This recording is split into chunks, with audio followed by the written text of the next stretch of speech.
So today we have to start from the traditional methods of irrigation.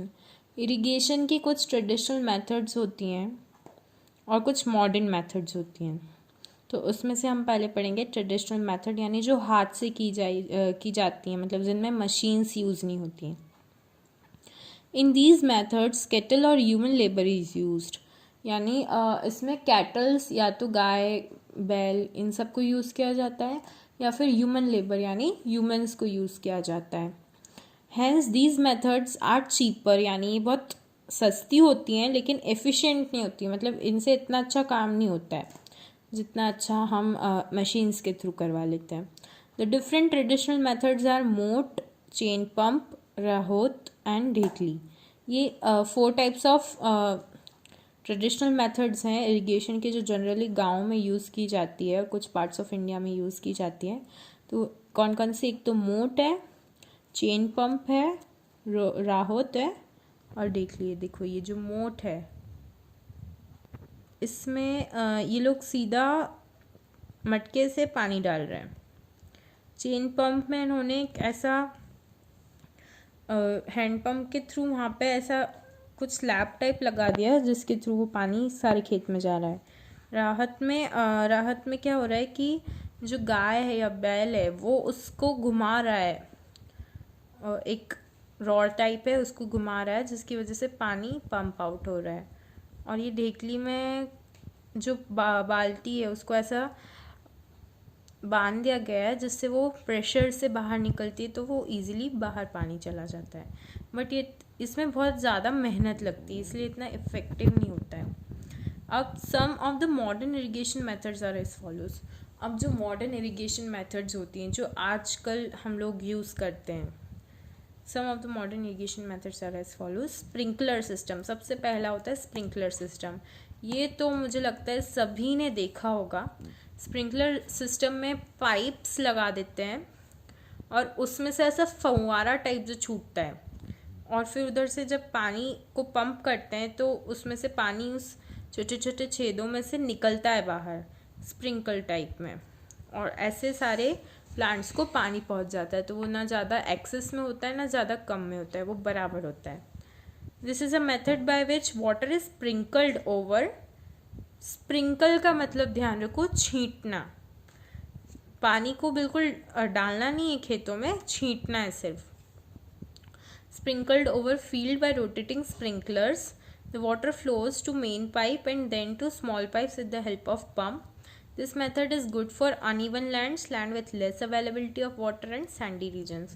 इस method को हम कहाँ कहाँ अप्लाई कर सकते हैं? जो अनइवन लैंड रहती है, नहीं ऊबड़ खाबड़ जगह होती है और जहाँ पे बहुत पानी की किल्लत होती है, बहुत कमी होती है, और सैंडी रीजन्स जो होते हैं वहाँ पे हम इसे यूज़ कर सकते हैं स्प्रिंकलर सिस्टम को. अब ड्रिप इरिगेशन. ड्रिप इरिगेशन में क्या रहता है? It is a method by which water is allowed to fall only on the roots drop by drop. The method is excellent for regions with low water availability as in this method there is no wastage of water. क्या होता है?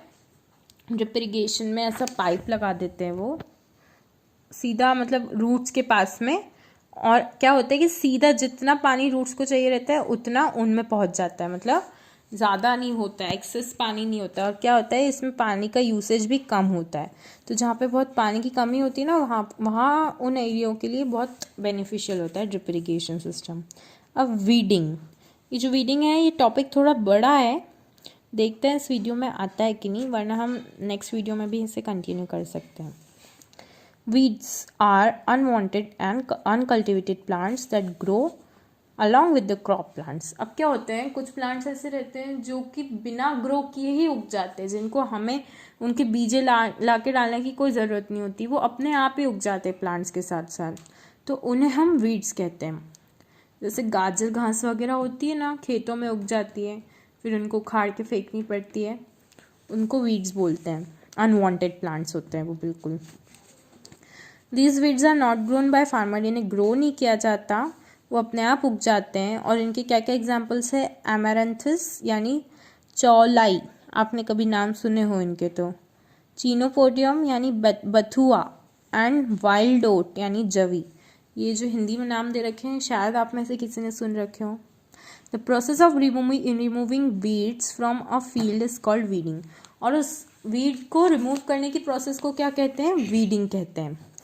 Weeding can be done manually by hands, यानी क्या करते हैं, या तो उनको सीधा उखाड़ के बाहर निकाल दो आउट बाय हैंड, और बाय यूजिंग अ ट्रॉल और अ हैरो टू अपरूट दैम, यानी वो दराती से निकाल सकते हैं उसको। या फिर weeding is also done by spraying special chemicals called herbicides और वीडिसाइड्स।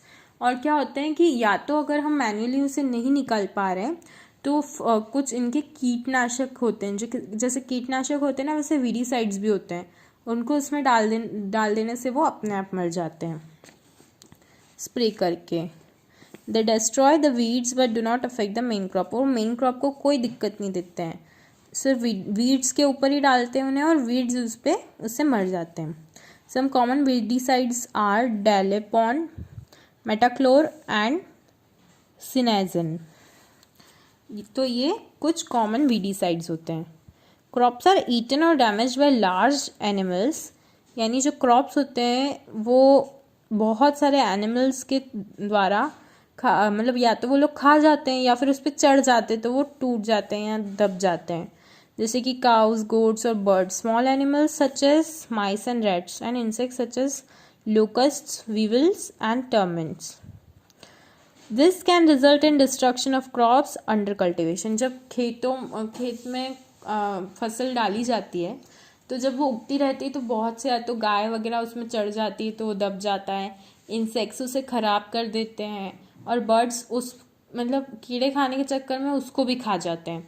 तो क्या होता है कि इन सब से छुटकारा पाने के लिए बहुत सारी मतलब मेथड्स अपनाई जाती है, क्योंकि अगर ऐसा नहीं करेंगे तो क्रॉप्स को ही ख़राब कर देते हैं। तो बर्ड्स को कैसे दूर रखा जाता है? उनको birds are kept away from field by using scarecrow. जो काक, भगाऊ कुछ ऐसा होता है, स्केयर क्रो जिसे कहते हैं, उसको खड़ा कर देते पुतला बना के फील्ड में, जिससे वो मतलब कौवे वगैरह उससे डर के, ऐसा लगता है उनको कोई खड़ा है, उससे डर के वो उधर फील्ड में नहीं आते हैं। लाइट रिफ्लेक्टिंग स्ट्रिप्स, यानी लाइट रिफ्लेक्टिंग स्ट्रिप्स भी उधर लगा दी जाती है जिससे उनको डर लगता है तो वो नहीं आते हैं। And so on. Rodents are killed using rodenticides. Rodents क्या होते हैं? रोडेंट्स यानी जो चूहे वगैरह रहते हैं ना, उनको रोडेंट्स कहते हैं। और जो छोटे मोटे कीड़े वीड़े होते हैं मतलब उनको रोडेंट्स कहते हैं। तो उनको कैसे किया जाता है किल? रोडेंटिसाइड्स से। Whereas insects are killed by spraying insecticides. और इंसेक्ट्स को पेस्टिसाइड्स और इंसेक्टिसाइड से मारा जाता है। These different chemicals, weedicides, rodenticides and insecticides are together called pesticides. और इन सारे chemicals को एक साथ बोलते हैं pesticides. As they kill specific kinds of pest. और ये सारे pest को kill करते हैं इसलिए इनको pesticides कहते हैं.